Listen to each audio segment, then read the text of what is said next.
All right, let me bring it close to home. What does this have to do with us? Okay.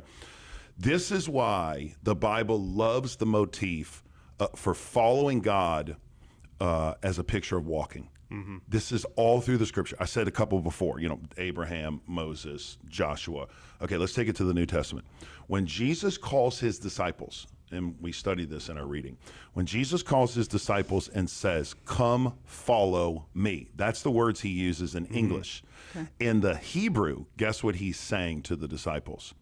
Come, halak. Halak after me. What does that word mean? Walk.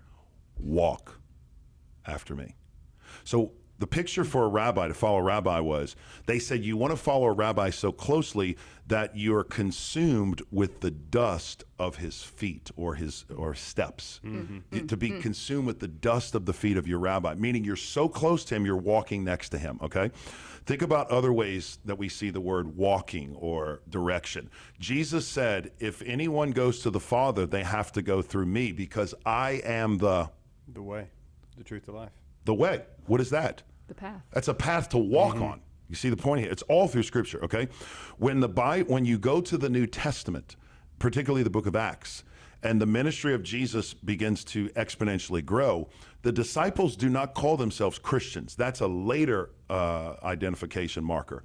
What do the Christians call themselves in the book of Acts? Do you remember this? The way. Yeah. They call themselves the way. I think it's 3 times. I think it's Acts 13 is the first Christian time. Was a derogatory term. Yeah. At first they were like, you're going to follow a guy who died on a cross. Really? No, they said we're following the way. Why? Because they knew that faith was more than just intellectual assent. It was action. It was the way, the direction of your life. So let me bring it to a close. Here's the point. Every person listening and in here is walking somewhere. Yeah. And the question we have to constantly be asking is, what direction are we heading? And in the Christian life, there's only 2.